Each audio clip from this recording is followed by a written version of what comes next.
Oliver Pijuan Luthier here, and today we're going to prepare this Crelicum ebony fretboard for the ukulele that I'm building. This is a piece of beautiful Crelicum ebony. So the first thing that I did was to make sure that it was flat, that it didn't have any warp in it. And it did have a slight amount of warp. So what I did with a hand plane is I planed it down the face that I want to have the frets on perfectly flat. And then I take my bar here, which is absolutely straight and true, and I have pieces of sandpaper glued on it.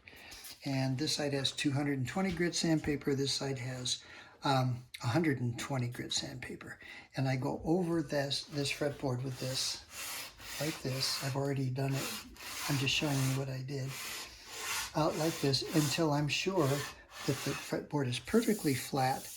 And I also make sure that there aren't any little flaws or little voids or problems with the fretboard. So this fretboard is oversized. It's thicker than what we need. We want it to be 0.1875 inches thick when we're done, which is about 3/16 of an inch thick.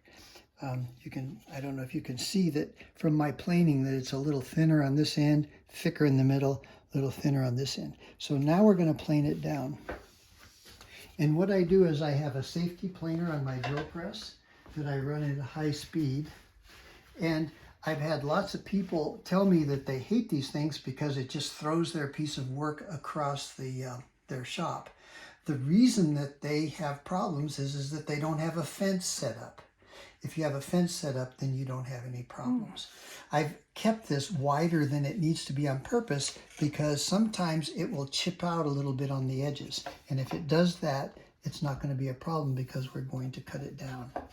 So I'm going to turn on the vacuum system that I have on this because this has a vacuum system on it. So I'll need to close this other valve. And now we're going to turn that on. And now we're going to do this.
So now you can see how it did chip it out a little bit on the edge, but that's not a problem because we're going to make it smaller.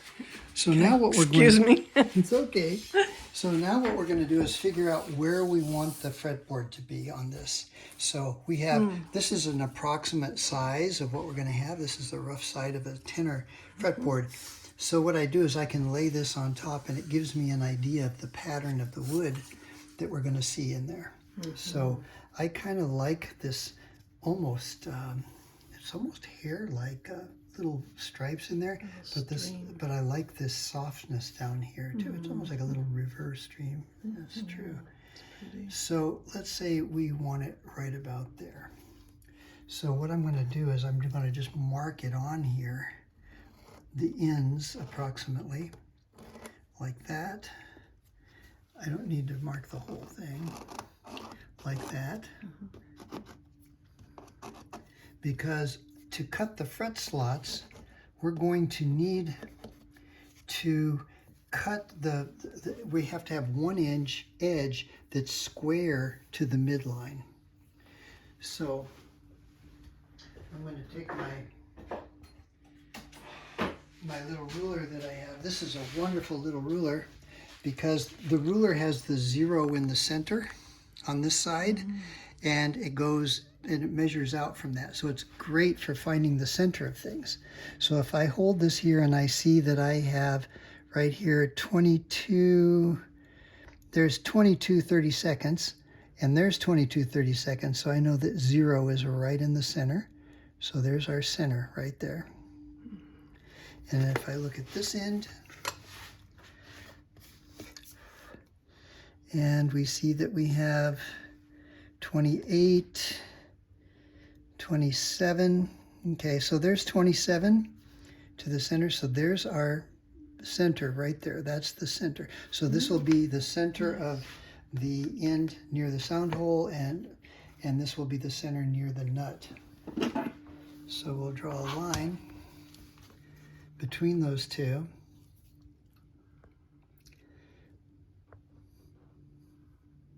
Like that.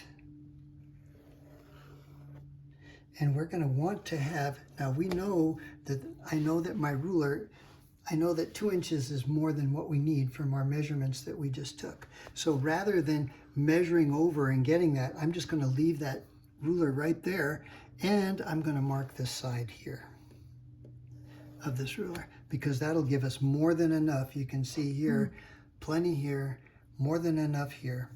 And I'm just going to make a little arrow it down this way because this side is going to be our square side. So now I just need to cut that along that pencil line and plane it to make sure that that'll be square, because that'll go into our sled when we cut the slots for the frets.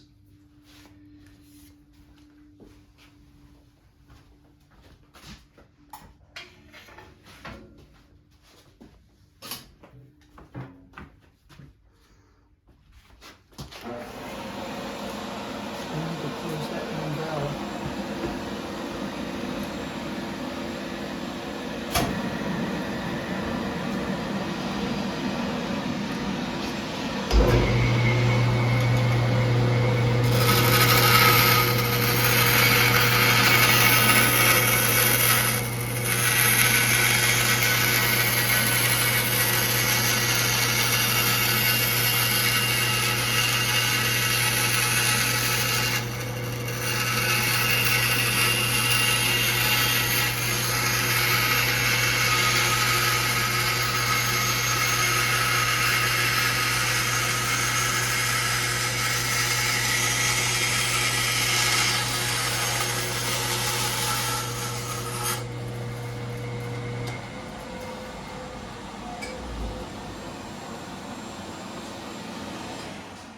So now we just need to plane that edge down so that it'll be straight and true, because the bandsaw inevitably, the reason I didn't rip that on the table saw is because it's not parallel, that cut to either side.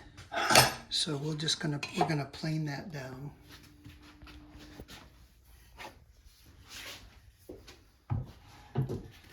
On the shooting board, this is called a shooting board. And I just run this is flat, and this also makes sure that the edge is going to be square to the face of our planing. So.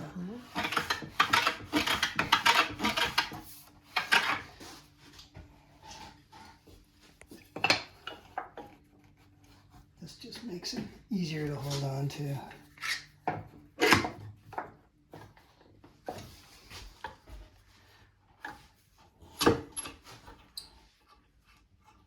Just a little more bite.